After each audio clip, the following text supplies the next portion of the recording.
Okay, today we have a demonstration of the late 1960s, early 1970s Godzilla tin toy made by Bullmark, and it walks with moving arms, moving mouth, a light flashes in the mouth, and smoke comes out, and it walks with the swishing tail type action, sort of like watching the movie.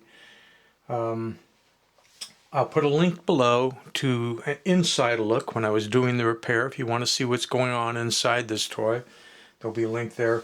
And the only addition to that inside repair video, so say I did end up having to change out the motor.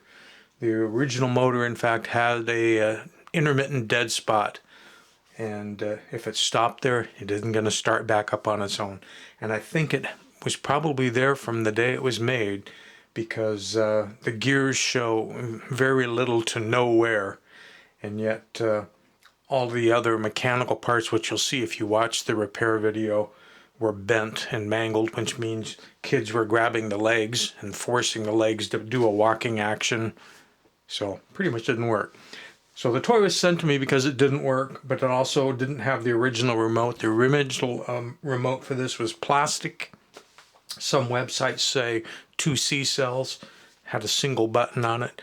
This particular one is a tin remote that was sent to me by the owner of this toy that I'm repairing for too. It was a 2-button remote, which means I had to defeat one of the buttons, because on 2-button remotes that makes the motor run 2 different directions depending which button you push.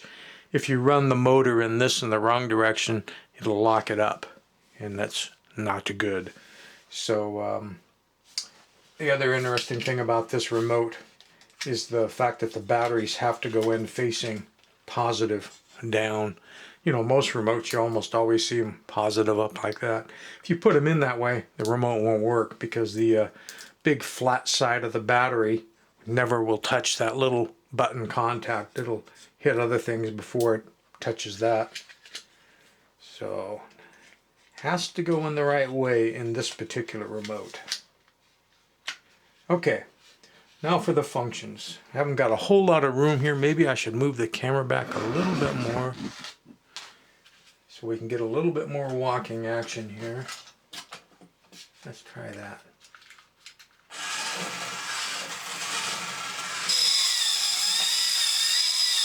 You can see the smoke is already coming. And there's the light up in there, which the room may be too bright to see it, but it's in there.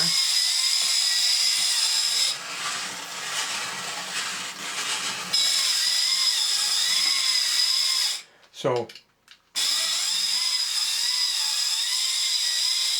I decided I was going to stop it when it's not screeching. It'd be easier for the motor to start up if that little screeching piece of metal isn't dragging on the gears then. As you can see, it's a very good smoker. If you watch the repair video, you'll see how I was able to go in there and recharge the smoker with new smoke fluid to get all that going. And the light flasher to get the light inside the mouth blinking. It's just too bright in here, I think, to see that. Maybe if I held the mouth open and got close, I think now it's too dark to see it. But see up in there? There's a little light up in there. Let me hold that. See if you can see it. See, there you go.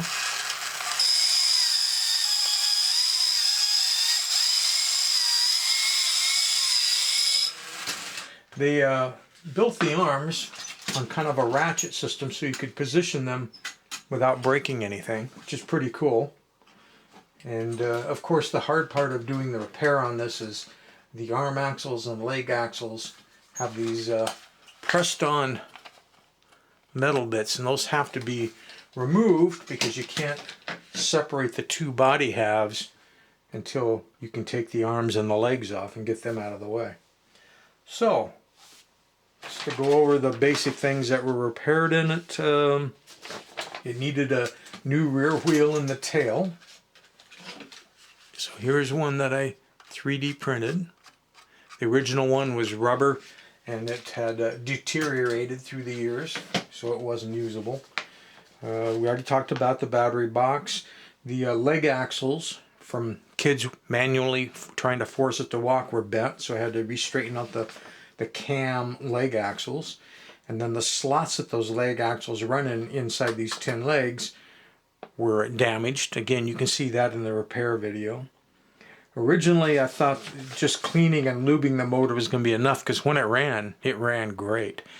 But it had that intermittent dead spot, and before I put everything back together, I kept testing it, and finally one time it didn't work again, so I got up and fiddled with the shaft, and it started up, and that's after I'd already taken it apart and cleaned it. So I went, okay, it's going to have to be replaced. Fortunately, the motor that was in there was a very common motor used in the late 60s and the 1970s. So I had toys out there that I could rob a motor from that had exactly the same motor. So we really lucked out there. Recharged the smoker, repaired the flashing switch for the light in the mouth, and I think that pretty much covers it. This is your Bullmark Godzilla smoking, walking, and 100% operational.